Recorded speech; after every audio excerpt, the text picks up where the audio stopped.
protest to some reminders of the darkest moments of history, and a bunch of unsettling captures in between. Here are the top 10 disturbing pictures withheld by the government for your own protection. Starting off this list at our number 10 spot, we have the Radium Girls. At a first glance, this photo really doesn't look like anything is going on. Basically just an old photo of some women of the past working, but there is something extremely disturbing actually going on. The Radium Girls were factory workers who were made to use radium-filled paint that they were told was harmless. This self-luminous paint was being used to paint watch dials, and the women were given no protection at all, and again told that the paint was completely safe. So much so that they were actually instructed to use their lips to help point the tip of the paintbrush in order to give a fine line. Yeah, this turned out horrible when the women realized that they all had ingested deadly amounts of radiation. The injuries they suffered as well as the poisonings were horrible, with dentists being the first to notice that something was seriously wrong when the women were turning up with dental pain, loose teeth, lesions, and ulcers. The first of the Radium Girls to die happened in 1923, and before her death, her jaw fell off of her face. That's how bad this was. By the next year, 50 of the women were seriously ill, and over a dozen had already passed away, and to make matters even worse, of course the companies tried to cover up their wrongdoing. So much so that they tried to smear the name of the women who had passed away, claiming that syphilis was actually the reason for their passing. In the end, once the inventor of the radium dial paint, Sabin A. von Schokocki, died in November of 1928, becoming the 16th known victim of poisoning by radium dial paint, the claims of these women were taken much more seriously. He had gotten sick from radium in his hands, not the jaw, but the circumstances of his death helped the Radium Girls in court. In our number 9 spot today, we have the attic. This photo is of Otto Frank, and the extremely somber energy of it truly is almost palpable. Otto was the father of Anne Frank, and this photo was taken in a moment where he was revisiting the attic where he and his family once had to hide. This would be an incredibly difficult and powerful moment, and it is, but because of the fact that Otto was the only member of his family to survive the war, the true tragedy is even more prominent. The photographer who took the picture, Arnold Newman, said of the encounter where he took it, quote, "The mood was depressing and I immediately began photographing him. After a few moments, the Westertoren bells next door began to ring and Frank turned to me and said, 'Those were the bells that Anne wrote about.' He suddenly broke down completely, weeping uncontrollably, and then so did I. We never met again. To this day, when I lecture or tell this story to people, I find I choke up. I still can't help myself." In our number 8 spot today, we have the swimming pool protest. This photo definitely shows quite a bleak spot in history, but I really do believe that it's important to look at these moments and remember them in all of their horrific nature to ensure that we only progress forwards. This photo shows a manager of a motel, the Monson Motor Motel, and this manager is named James Brock. In the photo, you see him dumping some sort of liquid into the motel pool as people swim, and this photo was taken on June 18th, 1964. What James is pouring into the pool is actually muriatic acid, which is similar to hydrochloric acid, and he's pouring that into the pool in order to try and get the people who were swimming in it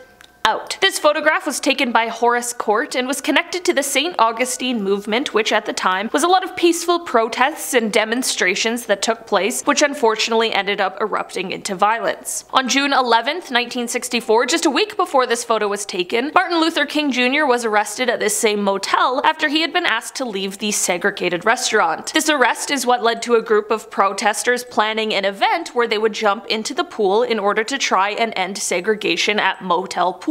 This pool was considered a quote whites only pool, so when he saw these protesters standing up for themselves and swimming in the pool, this was the route he took to try and get them out. Times like these definitely show us that things were incredibly different not that long ago, but there is always more work to be done. In our number 7 spot today, we have the treatment program. This photo is said to have been taken all the way back in 1890, and it comes from a treatment center in Germany. The photo shows a woman who appears to be tied with her arms outstretched to the sides, as well as having her feet shackled in place as she is made to face a wall. This photo apparently is of someone who is undergoing treatment for their mental health. This sounds wild, but forced standing actually used to be a legitimate treatment for people exhibiting signs of mental illness in this time. Forced standing. I'm really not sure how anyone ever thought that this would help, but hey. There are definitely stranger medical practices in history. Considering the time period of when this photo came from, it is also extremely unclear as to whether or not this woman was actually struggling with her mental health. In history, people, especially women, could be considered mentally unwell for doing things like reading or being independent. And when taking that into consideration, the photo definitely becomes even more eerie, although it was definitely chilling without the story behind it. In our number 6 spot today, we have the house of a monster. This photo was taken from the inside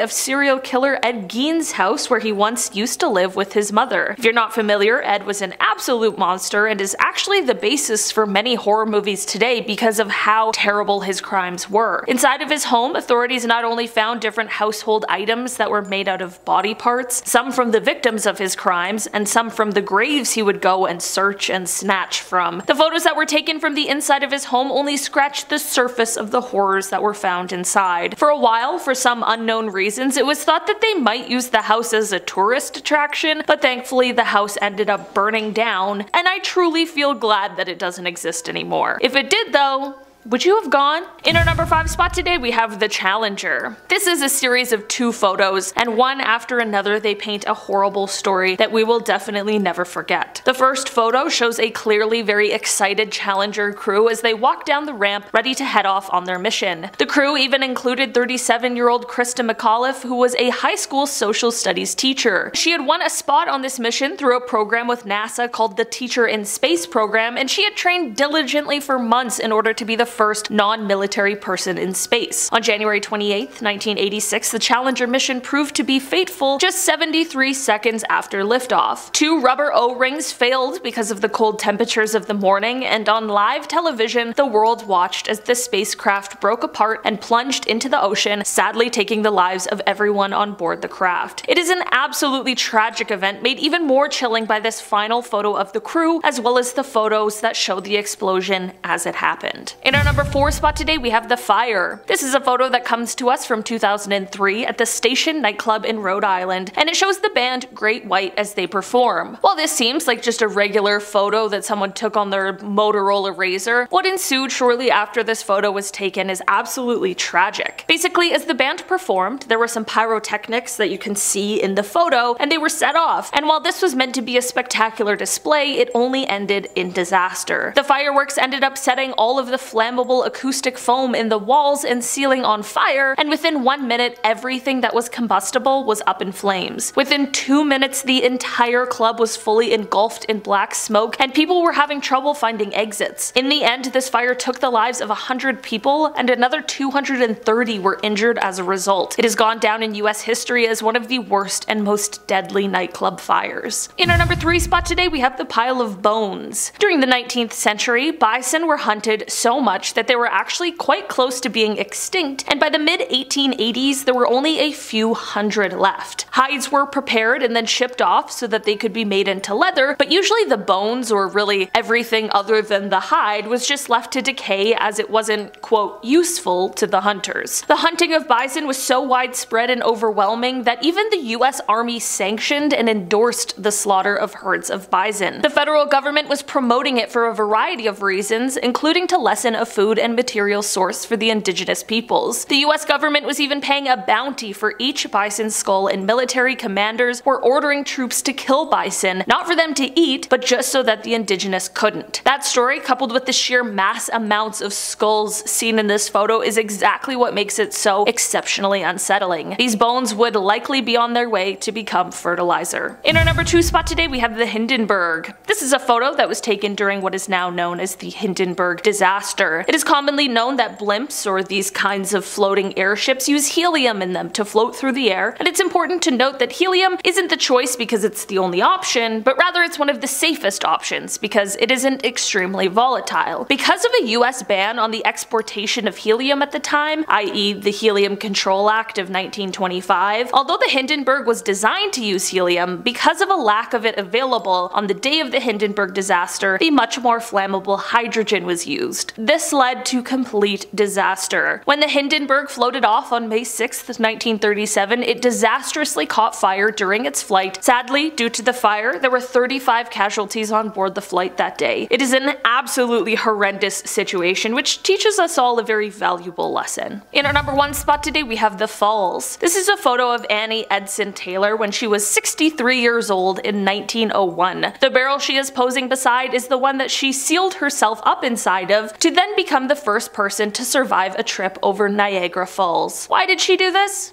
Well, for money, of course. Annie was widowed and spent a lot of time bouncing between different jobs, but after having been burned out of her home and losing money that she had invested with a clergyman, she ended up sadly falling on some very hard times, and this is what led her to the Falls. The barrel she used was custom made, and it was constructed of oak and iron and padded with a mattress. It wasn't exactly easy to get this whole plan set up, and it ended up being delayed several times, mostly because people were afraid to be a part of this mission that was likely sending Annie to her death, and I truly don't blame them at all. On October 24th, 1901, her 63rd birthday, Annie climbed in the barrel with her heart-shaped pillow and was set adrift. The river currents carried the barrel over the Canadian Horseshoe Falls, and rescuers reached her barrel shortly after. She was alive and escaped with little to no injuries aside from a gash on her head. While her survival is great news, it's important to include what Annie had to say about the entire situation after, which was, quote, "If it was with my dying breath, I would caution anyone against attempting this feat. I would sooner walk up to the mouth of a cannon knowing it was going to blow me to pieces than make another trip over the falls." So, don't try this at home, I think, is what she's saying. Alright guys, that has been our list for today. Thanks so much for checking it out. I've been your host today, Olivia Kozlowski, and I will see you again soon. Bye!